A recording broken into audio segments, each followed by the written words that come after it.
of you could join us today at standing room only. I want to start by thanking our Politics and Eggs series sponsors, whose banners you see around the room today. Without the ongoing generosity of these sponsors, these programs simply would not be possible. And we are grateful for their commitment to not only today, but to the entire series, and giving the business community the opportunity to hear from presidential candidates as they visit this wonderful state.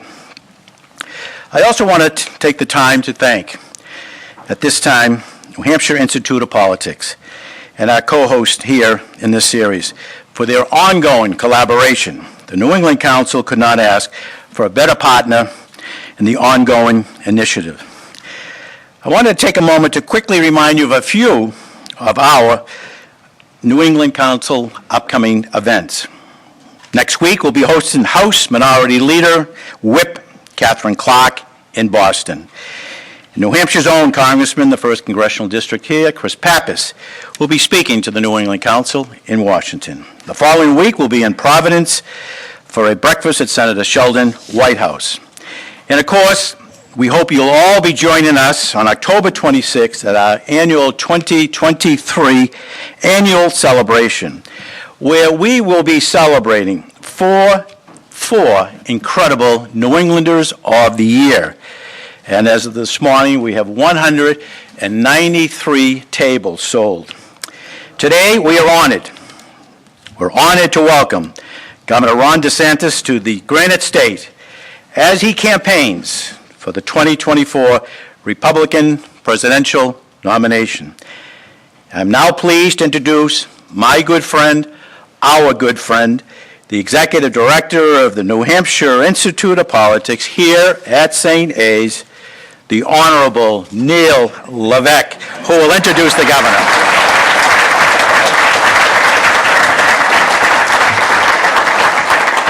I was going to say good morning, but obviously we're in the afternoon. A little creme brulee, a little bit different for Politics and Eggs.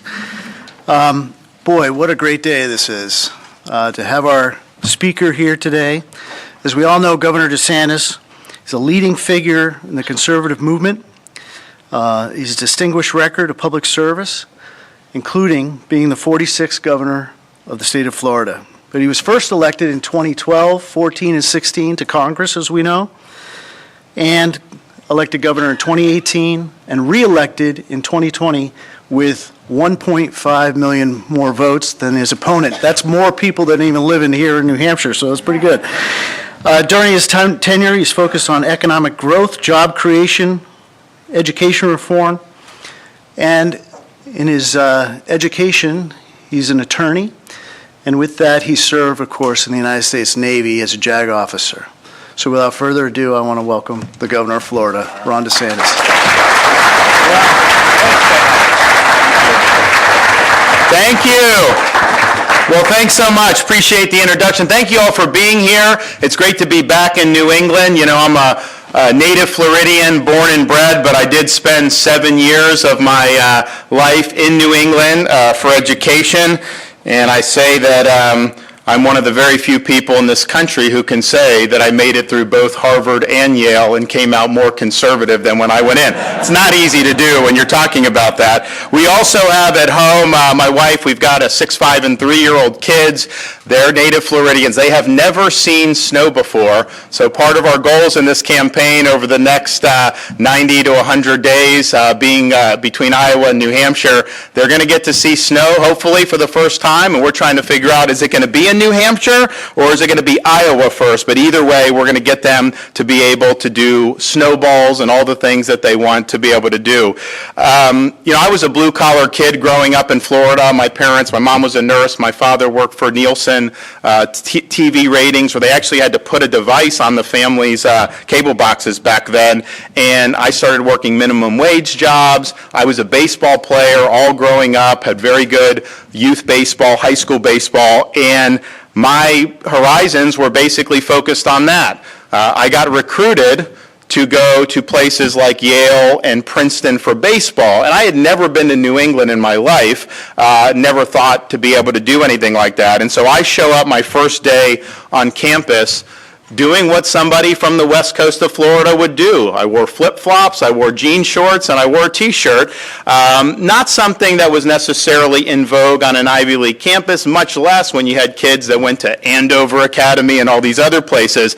So it was a different culture for me, but throughout the whole time, I just kept working hard. So I did school, I did sports, and I worked every odd job under the sun to be able to get through school and to be able to advance myself, starting with $6 an hour, working through as many things I can. By the time I graduated, I was known as the most employable kid on campus. If someone needed something, I'd just get random phone calls. Hey, can you do this? Can you do that? And we did. And so that was kind of the ethic I had. But my view was, look, I want to be able to do well in this world. America gives me the opportunity, so I'm going to work hard to put myself in a position to do it. I ended up in New England at Harvard Law School.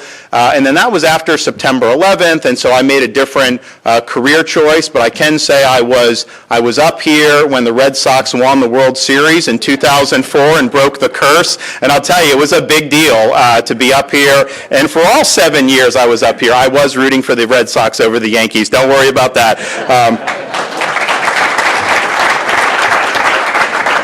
In fact, my first year in college, one of my friends that I'd played youth baseball with growing up, his father was actually managing Boston at the time, Jimmy Williams. He was a great guy.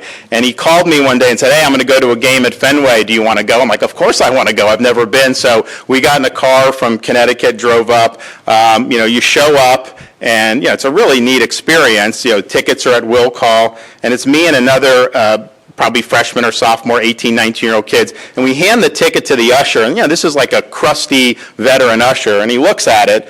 And these are pretty good seats, and he's looking at us. He's like, what's going on here? He's like, all right, walks us up. We're literally right next to the dugout. You look straight ahead. You have the green monster. And then after the game, we were in the office with Jimmy, and you see Pedro Martinez and all these other people. So I got a really intimate view of Fenway Park for my first experience, and I'll never forget it. It was something that we already did. So I was up here for that, and it was a huge deal, and it was really exciting. But I made the decision to join the military, to volunteer, and to volunteer to eventually serve in Iraq. And so when you see what's going on with Israel and Hamas, a lot of that brings back memories with respect to the war on terrorism. I spent time in Guantanamo Bay at the detention facility on active duty, and then we were in places like Fallujah and Ramadi and al-Assad, Western Iraq, a lot of al-Qaeda in Iraq. And there was some bad stuff that happened, but I'll tell you, I don't think I ever saw or heard or read a report of anything approaching the level of barbarism that we saw over the weekend with respect to Hamas, the decapitation of babies, executing elderly people. It really reached a new level of depths of depravity, and it just shows you that there is evil in this world. The other thing that I remember from being over in Iraq was, in spite of all the talk of al-Qaeda and the Sunni terrorists, and that was real, most of the combat deaths that our folks were facing were from Shia militias that were funded by the Iranian government. And we lost hundreds of U.S. troops, probably over 1,000 during that period. And so you want to talk about Iran funding Hamas and the Hezbollahs. They've been doing this for decades. They funded the attacks on our Marine barracks in 1983 in Beirut. So I'm no stranger to the role that Iran plays in all of that. So we did that. And I end up, they talked about some of the political, it wasn't necessarily something I had set out to do, but by age 40, I end up the governor of Florida, the country's third largest state and the 13th largest economy in the entire world if we were our own country. So I'm really a testament to the American dream, because a lot of people would not have bet their chips that I would end up be running for president, be elected governor, any of this stuff. Certainly I would not have predicted that at the time.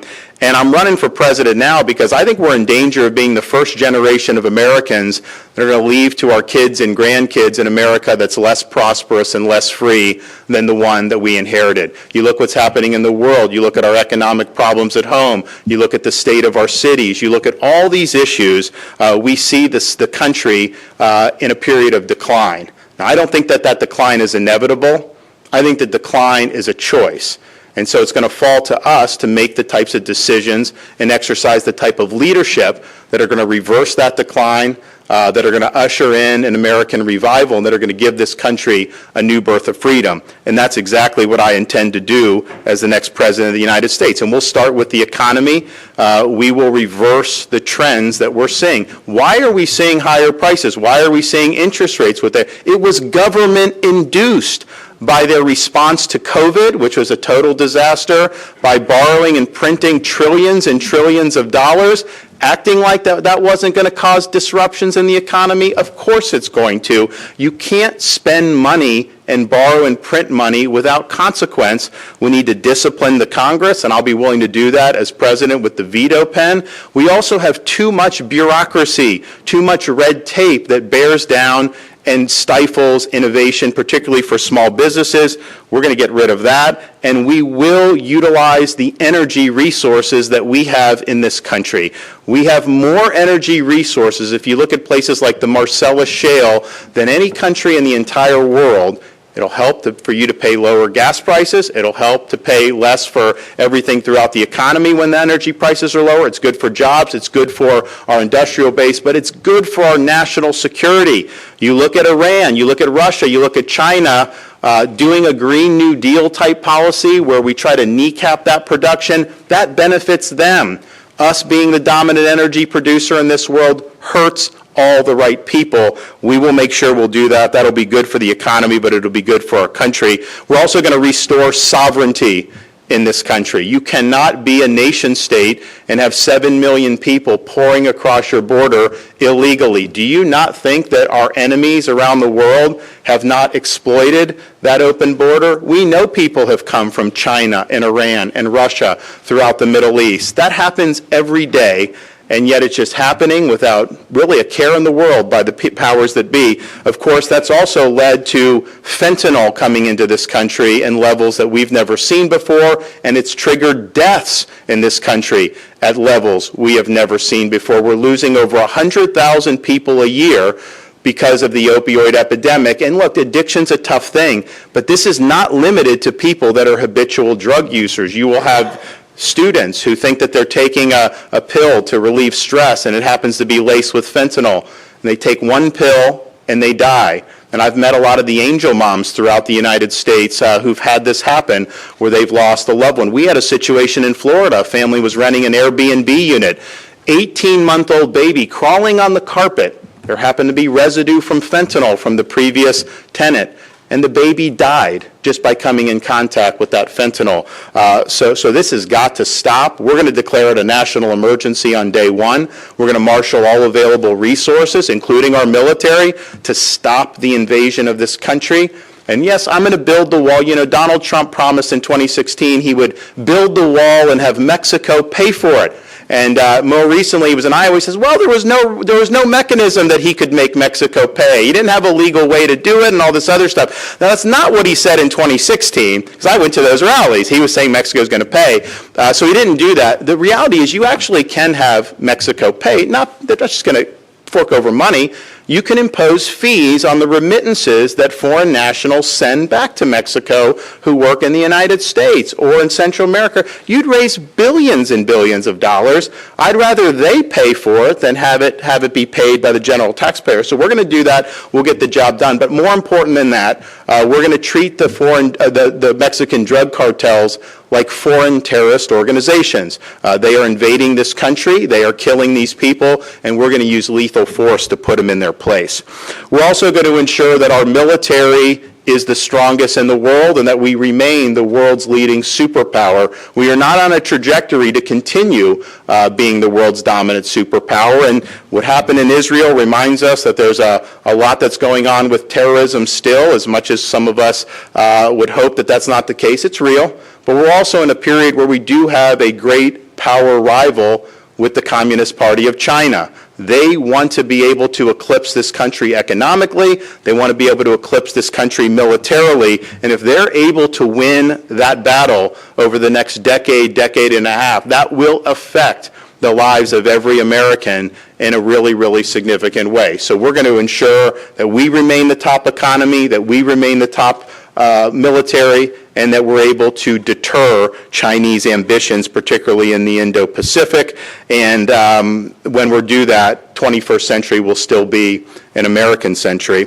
We're also going to ensure that schools in this country focus on traditional education, not on indoctrination. We should have, I'm a parent of a 6, a 5, and a 3-year-old. You know, my kids are in these early grades. We had to fight the fight in Florida to say, you know what, we're going to teach math, we're going to teach reading, we're going to teach science. We're not going to teach first graders that they can have interchangeable genders. That is not appropriate, that is not right. So we've stood by the rights of parents, and I think parents have the right to direct the education and upbringing of their kids. That should be the case all across this country, including choosing the school of their choice like they can do in Florida. And you know how I know that works? Because I grew up in Florida. We were not well regarded in education at the time. We're now fully invested in parental choice, and we finished 3rd and 4th respectively in 4th grade reading and 4th grade math in the 2022 Nations Report Card. So it works, and we need to do that from coast to coast. We also have to have a situation that whether you live in a blue state, a red state, a blue city, a red city, criminals are held accountable for their misconduct. If you do the crime, you do the time. What's happening in a lot of our cities is they've turned their back on the rule of law. They've put a political agenda over accountability. These cities have corroded, and I know because people move to Florida and they tell me about it.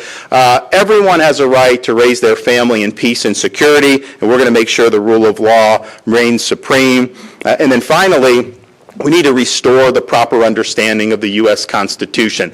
Our founding fathers created 3 branches of government. They did not create a 4th branch of government, an administrative bureaucracy that governs almost irrespective of elections. Government should be limited, and it should work alongside us. It should not be unaccountable and weaponized against us. And part of what I'll do is we're going to usher in a reckoning for all the agencies that were involved in the COVID-19 policies. Those policies hurt a lot of people. They hurt people's jobs, they hurt kids' education, they hurt people's ability to choose whether they wanted to work or not because of some of the mandates, and nobody has been held accountable for it. Florida rejected that, and the state has never done better, and we had the lowest excess mortality in the entire Sun Belt, partially because we let people make their own decisions. So CDC, NIH, FDA, all these agencies have failed the American people. We're going to bring a reckoning that we're going to make sure there's accountability so that this never happens in our country again.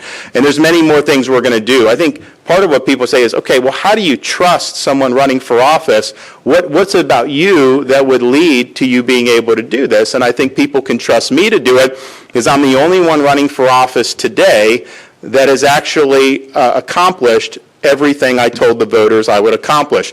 We delivered on 100% of our promises. Compare what's going on in Washington, D.C. right now with not even being able to pick a speaker. In Florida, we don't do political empty calories. We don't do showmanship. It's not a game. It's about delivering results, and that's how we focus our leadership on, and the results we've been able to produce are second to none. We've run massive budget surpluses every year I've been governor. We've paid down almost 25% of the state's total outstanding debt just since I've been governor that we've accumulated throughout the entire history of the state. Of course, we have no income tax. I know people in New Hampshire appreciate that because, anytime I go northeast, I don't find a lot of places hospitable to taxpayers. You got that one little dot in New England, the live free or die state. So we appreciate that, but we have the second lowest per capita tax burden in the entire country. We have universal school choice, and so you have a lot of low-income moms that have been able to send their kids to the school of their choice. We have charter schools, which are public schools, but not run by the school district. If you took the 363,000 charter students in Florida, disproportionately low income, disproportionately racial and ethnic minorities, if they were their own state, those 363,000 students would rank one of the top 5 performing states in the entire country. So we've delivered results on education, but we've also understood that a 4-year brick and ivy university, as much as we like some of the universities, that's not the only way you can be successful. We've created workforce education as a centerpiece of our strategy to give people more opportunities and to help our economy because we need this skilled labor, and we're proud of doing that. We've cracked down on illegal immigration by doing things like banning sanctuary cities. We've kneecapped ESG. environment, social governance, basically it's being used by private sector to impose ideological agenda on society, but these are policies that could never win at the ballot box, and they're trying to do it through asset managers and Wall Street banks. So we said no for our pension fund. We took $2 billion away from BlackRock, who was managing that, and they have an agenda. And we said the rating agencies can't use ESG when they rate our state and municipal bonds. And so we fought back against that. We're not going to be successful as an economy if every business becomes hyper-politicized. We've prohibited the purchase of land by the Chinese Communist Party and its affiliates. They're trying to get farmland. They're trying to get land near military bases. Not happening in the state of Florida. We've enacted the Parents' Bill of Rights to confirm our view that parents have the fundamental right to direct the education and upbringing of their kids. We've actually made a dent in the opioid crisis. Now, you talk about the supply and the cartels. We've done bills to hold dealers, and we got to do that. You got to fight supply, but you also got to fight demand, and you got to fight from the treatment perspective. So Florida enacted a coordinated opioid recovery network, probably in about 27 counties now we have. And what it is someone goes into the hospital, they overdose. If you put them just right back on the street to their own volition, they are likely going to relapse and eventually will likely have a fatal overdose. That's pretty much what happens. So when you have an intervention, you provide support, you link them with the appropriate treatment, we have less than a 10% relapse rate of the people that have been involved in that. And year over year, I think we're the only state in the country that actually had a decline in overdose deaths outright, and that's not happening anywhere in the country. So we've taken on that issue and done very well with it. And then, of course, we had to make a decision when COVID hit, and while so many states were throwing the rights of their citizens out the window, we had to make a decision, are we going to let our state descend into some type of Faucian dystopia where people's livelihoods were destroyed and their freedoms were curtailed, or were we going to empower people with information so they could make the best decisions for themselves? Are we going to make sure our kids get an education? Are we going to make sure that we save these businesses? And we had to make decisions which were not popular at the time, certainly with the media, not popular with the bureaucracy, not popular with the other party, and even within my own party weren't necessarily popular. But a leader has got to put the interests of the people he represents over protecting his own political hide. I didn't know what was going to happen to me. A lot of people told me you weren't going to be long for this world because you were cutting against the grain so much, but I was willing to let the chips fall where they may. And you know what? We were right on having kids in school. We were right on making sure businesses could succeed and thrive. We were right on not imposing mandates for things like COVID shots on people. And you know how I know we're right? Because Florida currently ranks #1 for economy by CNBC, #1 for education by U.S. News and World Report. We're the #1 state in America for new business formations. We've led the nation in net in-migration every year since I've been governor. Anytime Massachusetts raised the tax, I get more Florida residents. Chicago does something dumb, I get more Florida residents. You can set your clock to it. Our crime rate is at a 50-year low, even as crime has spiraled out of control in so many other areas around the country, and we're #1 for growth amongst all large states. So we promised we would do things. We've delivered results for the people that we represent. And at the end of the day, we can sit here and talk about all this stuff, the posturing to this.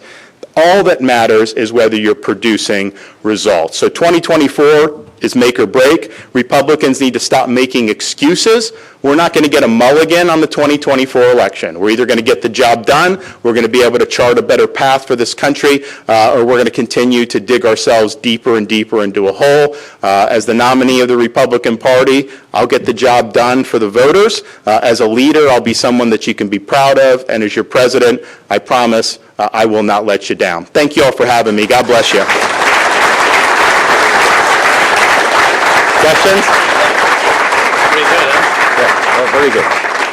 Okay, we have a few minutes, and some people have been kind enough to give me a couple of questions to ask our very special guest here today. You mentioned about Israel and what we've all witnessed over the weekend, the horrific murders of children, women, adults, and elderly, disabled, and slitting the throats of children. What do you think the administration should be doing more that you would do as president? Well, first, I think it's just important to be honest about what we're dealing with here. I mean, Israel, from the late 1940s, has been under siege. They agreed to a partition plan. The Arabs rejected it and went to war. Israel won their independence. Then they were going to face an invasion in 1967. They preempted that in the Six-Day War and won. Then they were invaded on Yom Kippur in 1973. They won. Then they faced a series of intifadas, waves of terrorist attacks for many decades. And the root of the conflict is that Palestinian Arabs, they're not seeking their own state. They're seeking the annihilation and eradication of the Jewish state. That is what Hamas has pledged to do. That is even what Fatah has pledged to do. So Israel's in that situation where it's not like they just have a political dispute. They have people in their neighborhood who do not believe they should exist, who would push all Jews into the sea if they could do it. So they have every right to defend themselves. I think the administration has said that, but the question is, are you going to have the staying power? Because people are already blaming Israel for this. What's happening on these college campuses is really, really disturbing. When you have Harvard students signing some of these letters right after the news of Hamas's butchering of these innocent people comes out, and you're going to sign your John Hancock on that letter at that time, what is going on with our society? I'm a big supporter of Israel. You can take whatever position you want,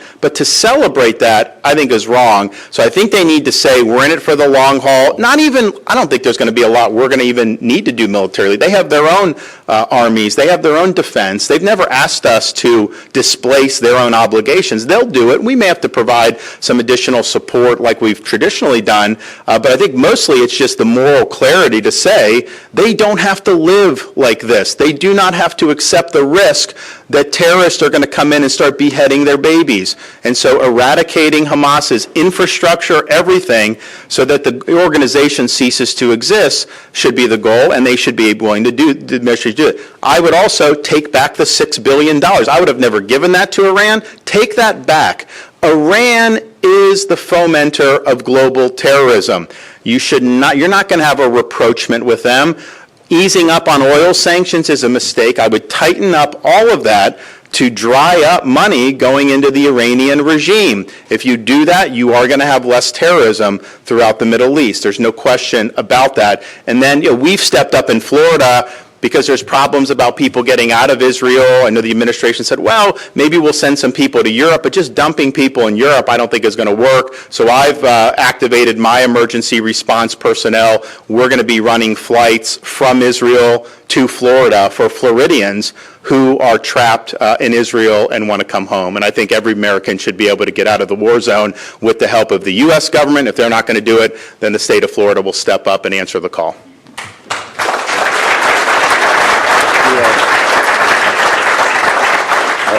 Former President Trump had a different point of view. He criticized the Prime Minister being weak. He also mentioned a terrorist group as being very smart. My question really is temperament. How important is temperament when we look at a candidate for President of the United States? Well, I think as a leader, you're in a situation, as governor it's been true, president even more so, the buck stops with you. You're going to have to make decisions that are significant. What are you bringing to bear in terms of those decisions? What's your foundation? How are you seeing these issues? And I think having a temperament that is agreeable is something that's very helpful. You don't want to be in a situation where you're making decisions because somebody personally slighted you and you're mad at that. No, the decisions are not about things people have done to you. Decisions are about how it's going to impact the people that you represent. So with respect to Bibi Netanyahu, Donald Trump is still mad that Bibi congratulated Biden with a tweet in November of 2020. And he's like, I'm never going to talk to him again, all this other stuff. So why bring that up when their nation is now at war and facing the worst attack that they've ever faced, to try to have that dispute aired publicly? That is not how you treat an ally. It's not how I would treat an ally. But I think more importantly, broader for issues coming forward, I appointed people in Florida who were against me in the primary when I was running for governor in 2018, said he's not this, he's not that. That's kind of political season, but then I got to make a decision. If this is somebody that can do a job and do it well for the people of Florida, am I going to just let, my personal trump what's right for the people? No, I'm not going to do that. You've got to be bigger than a lot of this. You've got to look higher. A leader can't get dragged into the muck on all the stuff that happens in our society. You got to know there's true north out there. How do you get to true north? What are you trying to accomplish? All this other stuff, the drama, all the stuff, the circus atmosphere that politics has developed into, none of that is helpful for actually accomplishing what you need to do. So rise above that, make clear-eyed decisions, and I do think that that's rooted. I mean, some people have temperament to do that. I think I'm somebody that does. I understand what happens in this business. I can predict what people are going to say before I even do certain things. It's just hardwired. That's just what it is. I chalk it all up to that's just politics. I don't let it get to me personally. I don't mind the attacks as much as I get them because I understand that just goes with the territory. But I'm not going to let that, even if I was bothered by it, I would not let that color my decisions when it comes to big issues. Those decisions are going to be made with synthesizing information. They're going to be good, solid, crisp decisions, but it's going to be about your best interest. It's not going to be any about my issues.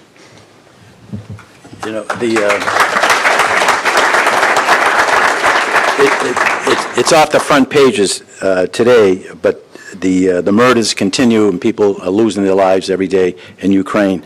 Initially, I think you were criticized by some Republicans in the position early on, and I was just wondering if you could give us an update on how you assessed the Ukraine situation and our role and our involvement there. Yeah. I mean, look, I think what I've said is proven out to be correct in the sense that Russia is not going to be able to dislodge the Ukrainian government. They're not going to be able to have a Belarus-style puppet state. So in that sense, that's a Ukrainian victory and a Russian loss. At the same time, the idea that us paying salaries for bureaucrats in Ukraine is going to lead to Russia doing a World War II type surrender, that is not what's going to end up happening. And so they've now have a policy that's rudderless. There's no clear conception of how this is brought in for a landing. There has been a lot of money put in, but I think even more importantly that it's the lack of concrete objective that they've still not been able to articulate. Look, there's some Republicans that are saying go into Moscow, do all these things. I think trying to create a wider war here would be a huge mistake. We're $33 trillion in debt. Honestly, we're going to send American troops to be involved to adjudicate the Donbass? No. So the big failure of American foreign policy since the end of the Cold War is our engagements have not had crisp resolutions. I know it's not always easy, but you have to know what you're achieving, and then you have to say, here's what's going to take to actually achieve that. And what I see going on is I see a policy that's directionless. I think they're already saying this is going to go on for another 4 or 5 years. A lot of people have died. 4 or 5 years later, are the facts on the ground going to look a lot different than they are now? And so if they're not, we've got to find a way to have a resolution that benefits U.S. interests, that's not going to reward Russia for their aggressive conduct, but is going to recognize that a sustainable peace is in our interest. What I would do, I would put pressure on Russia through energy and through some of these other means that the administration has not been willing to do. Energy fuels Russia's war machine. They don't have much else going in terms of their economy other than that. And so if that's something that you're really concerned about, whether it's Europe or the United States, we've got to come together. Europe should not have to worry about Russia for energy. We should be able to provide energy. We have enough natural gas to supply the entire world if we did it and we exported it. So that's the way you put pressure on them to do, but their policy is not delivering what the rhetoric suggests. And the question is are they going to be able to articulate a clearer mission here? So the administration and the Democratic Congress wants to spend more money for Ukraine. They believe they need the money now more than ever. The House that's in the hands of the Republicans have indicated almost 100 members saying we will not give any more money to Ukraine. Would you support that initiative? So I think what a lot of the Republicans are saying is, we need a clear strategy before we're going to deploy any additional resources. And I think that that's totally reasonable to request that and to say, what will those resources do going forward? I said from the very beginning on this, we can't just be writing blank checks. Writing blank checks is not something that's going to end up working, and we've seen how a lot of that money has been spent. So define the mission, and I think that's where the Republicans, most of these Republicans, are now landing with respect to this conflict. As a former member of Congress, seeing how they're dysfunctional right now, where they don't have a leader, how does that affect your campaign?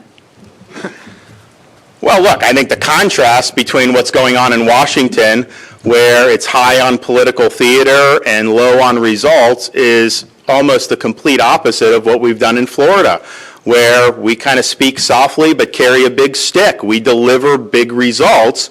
We don't do political empty calories. We're not out there doing things for fanfare.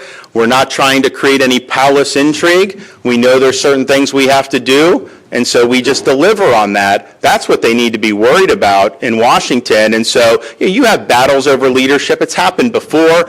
The question is, if that's what's going to happen, what's the end goal? What's the result of that? How are we better off as a result of going through this? And what I see is, I see a bunch of people with like chickens with their head cut off. I don't see any direction here. I don't see any plan to be able to make the country better. And so if it's just about you creating a ruckus or you being able to get yourself in the limelight, that's not an appropriate reason to be doing some of this stuff. In Florida, I don't have any time for the entertainment part of governance. I don't have time for any of that. All I have time to do is to be able to focus on, what do I have to get done? What did I promise to do? How do I bring that in for a landing? And that goes a lot of different things, legislatively, executive. We're coming kind of, hurricane. We had one hurricane earlier. We're always on guard in hurricane season for that. Ready to go if we have a storm, ready to go if we have other contingencies that happen. And Washington, I think, is just the opposite of that. And it's not going to bode well for the party going forward if they don't get their act together. I mean, I think ultimately the most important thing for who controls the House and Senate will be who's the presidential nominee. Because if it's me, I think we'll be able to sweep in people like we did in Florida. I think if it's Donald Trump, I think you're going to see down ballot effects that are going to make holding the House very difficult. One of the issues that the Republican candidates from top to bottom are struggling with is abortion. And with the repeal of the Roe versus Wade, you have signed a law into your state, a 6-week ban. There are candidates that are talking 15-week ban, 12, 20, 25. Do you think there'll be any consensus with you and your colleagues on how to come up with a proposal? Well, look, I think that, this is something that I've said this is more of a bottom-up issue, because I think that what flies in Iowa and Texas is not going to be the same as New England. You just have disagreements on the issue. That's just the reality. So people are saying, well, what are you going to do federally, all this other stuff? First of all, you have to have societal agreement to even be in that conversation, and I think you have a lot of disagreement. State of Florida, we have the heartbeat protections with all the exceptions that people have asked for over the years, and that's just based on science, on when you can detect the heartbeat, that it's a distinctive individual. Other states in the Southeast have done even more, and then of course you have California, New York, and probably Massachusetts, more liberal on it, but I think it's likely going to work its way that way. I think to have a societal consensus, in the absence of a societal consensus, the idea that the Republicans are going to quote solve the issue federally. I've told people not to bet their chips on that. And you mentioned in your opening remarks that you would go after the drug cartel in Mexico. With military personnel, you go right into the country. They are a friendly nation of ours. How would you go about doing that? Well, look, I think that, do you think that we could have this many opioid deaths and this many illegal aliens coming into our country if Mexico was 100% working to stop it? Of course Mexico is at minimum derelict in their duty, and their relationship between the drug cartels and their government is not something that is ideal. The reality, though, is we are being invaded by these cartels.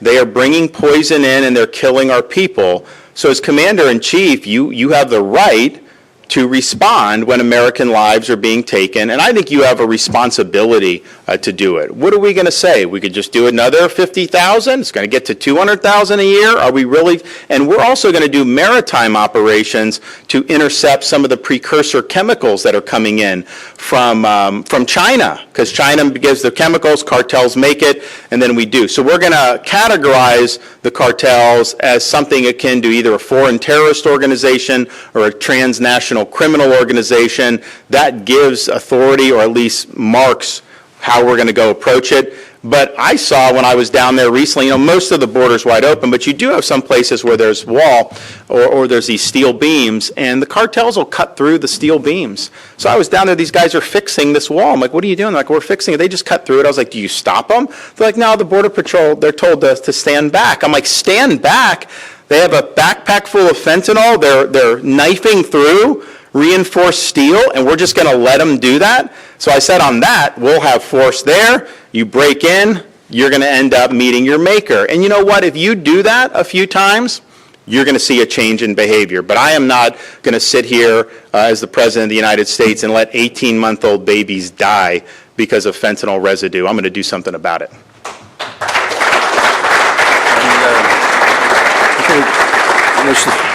Just a final question. One of your opponents, the former president, says the 2020 election was stolen from him. Do you agree? Well, I've said many times, I said, if that is true, he was the sitting president of the United States, and let that happen to him. I would never let that happen. As governor, would I just sit there and let something like that happen? I mean, so on the one hand, you either say that, and then it's like, why didn't you do something about it? And if you didn't do something in 2020, how are you going to solve that problem as a private citizen rage tweeting from Mar-a-Lago? There's just no way. So I think it's an untenable position that he's taken, and I also think that view hurt our candidates in the 2022 election. When they were running on that, part of it is just you're looking to the past. Part of it is, you're indulging in this stuff. Now, I will say that, because I was asked about this, I think I was on Bill Maher's show, and I had to point out to him, Democrats said 16 was stolen. They said Russia stole the election. We had a massive investigation on Russia collusion, and there was no there at all. So I'm not going to sit here and say that Trump is unique in this. Hillary, I think to this day, says that the election was stolen for her. My pledge to the Republicans who are going to decide the nomination is, you nominate me, I will get the job done. I'm going to make sure we have whatever we need in place to be able to get the job done. I'm not going to make excuses. I don't like all the mail ballots going out when they don't even have accurate voter rolls. There's huge problems. We fixed it all in Florida, but there still persists. So do what you got to do to protect your folks, but don't whine about it. You got to go out there and you've got to make it happen.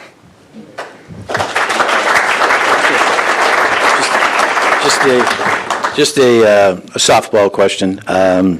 When you become the presidential nominee for president, name 2 or 3 people would be on your list that you would be interested in. Anybody have any suggestions here? Now, look, I think I get asked a lot, VP, Attorney General, Secretary, the minute you put out a name, the media will start attacking them and anything like that. So the last thing I want to do is put somebody out there to just get smeared for no reason. So, and some of it's a bit presumptuous. I got a lot of work to do. We're going to do it, but I got a lot of work to do. But here's, I would say, what you're looking for in terms of the qualities. It's the first executive decision you make as a president. And you're not president yet, but that running mate decision is the one first order decision you make. And so what it has to be is somebody, when you pick and you roll out and do that press conference, everybody's here, regardless of what you think of their views or that, you say, that person could be president. That person can do the job. no question, they could do the job. That is the threshold you've got to reach when you're talking about a running mate, and that's not always been the case in the past. There have been decisions that have been made, and I would say with Biden, but others, where there was questions about that. So that's going to be number one, and then number two should be somebody who shares the broad governing philosophy and agrees with the broad strokes of the agenda, because you don't want to win the election and then down the line, fate strikes and you can't continue. Someone steps in and then they go a different direction than what the voters said. So it's got to be somebody that believes in the agenda. But I would put those two miles ahead of anything else. I think the idea that we're going to try to have a running mate because it's like, oh, well, there's, this ethnicity or that part of the country or all that can get too cute by half. Get the big decision right. This is somebody that could walk into the Oval Office, do the job, and this is somebody that is going to bring a set of values and convictions with them that are going to be reflective of what the voters hopefully will ratify in November of 2024. We have time for a couple of questions. I know Karen from AARP has a question for the governor. Going to wait for the mic. Thank you. Thank you for taking my question, Governor, and welcome to our beautiful state, and thank you for being here. My question has to do with the caregivers of this nation. We have currently 48 million Americans who are serving as caregivers to their loved ones, and they are unpaid, and they are saving us $600 billion annually. And so my question to you is, if you're elected president, what would you do to help ameliorate the lives of these caregivers and give them back some freedom, because they don't have any right now in the sense that they are juggling their responsibilities to family, to themselves, and to the person for whom they're caring for? Thank you for the question, and that's something that we deal with in Florida quite a bit, given our population. I think a couple things. One, inflation is putting more pressure on all these things, but according to that, how are you going to be able to make ends meet when prices are going up the way they've done? And when they say inflation was 9% last year, 4%, understand some things it's gone up 50 or 100%. It's particularly when you need medical help. So I think that is going to be a big, big relief across the board. I think it will help there. The other thing we're going to do is model something like what we've done in Florida for different types of social services. If someone goes into Florida now for what means tested welfare benefits, my wife actually led the charge. We've created a program called Hope Florida. We have what's called the Care Portal. When the person comes in, a lot of times these are single mothers who are struggling. Instead of just giving them a check and sending them off, they get put into the portal, and the portal is populated with people that have plugged in charities, churches, businesses, other volunteers. It goes out. Somebody may need temporary housing.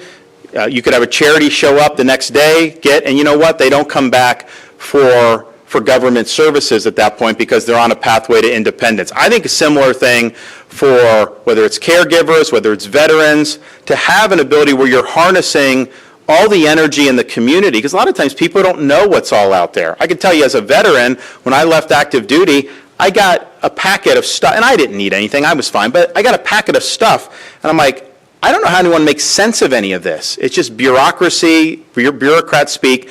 So we're going to have a situation, you go in as a veteran, all the veterans groups can plug in. Mental health, you need all this stuff right there. And so that's a model that we're going to use. Government as a facilitator to help alleviate problems in society. We're not going to get where we need to go through bureaucracy. We know there's limits of bureaucracy. We know bureaucracy creates problems.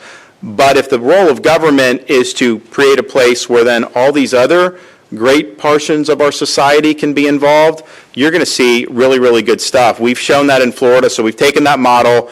We have it for means-tested welfare. We've moved it to Elder Affairs. We have a Department of Elder Affairs, and we're moving it to the Department of Veterans Affairs as well. And I can tell you this, with veterans, it will save lives, because these guys, when they get what they need, we do things for veterans with post-traumatic stress, like the service dogs.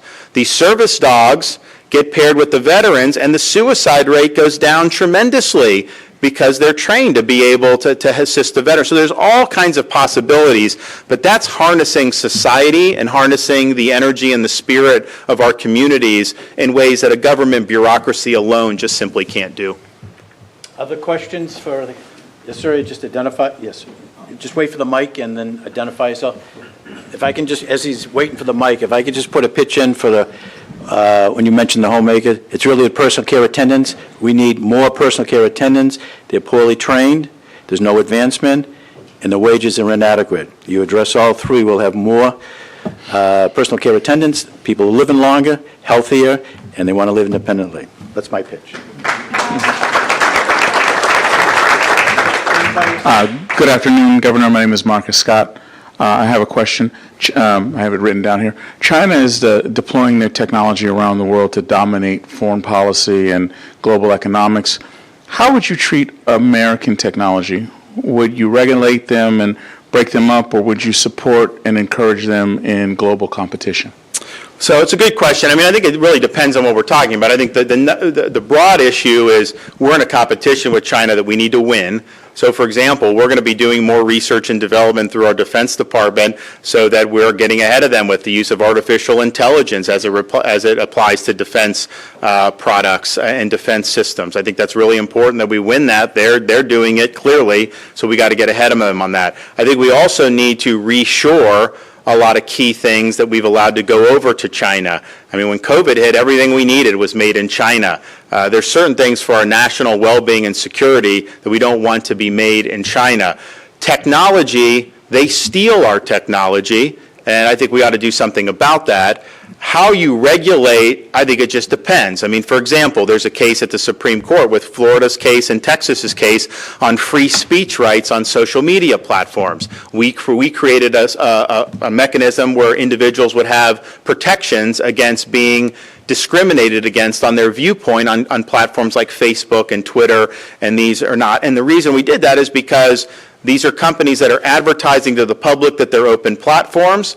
They are not publishers, they're platforms. That's why they get liability protection from the federal government, but yet they seem to have their thumb on the scale where they disfavor one side of the political spectrum. So what we said is, we're not going to regulate directly, but we're going to give you an ability to bring a consumer fraud suit because they're getting your data, they're monetizing it, they're doing that.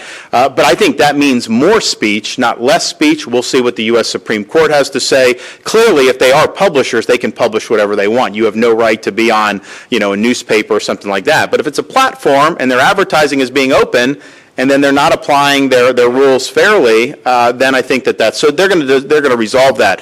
But I think that's something that is not really related to how we do in China. In fact, I think social media is a net negative on our society with how it affects children.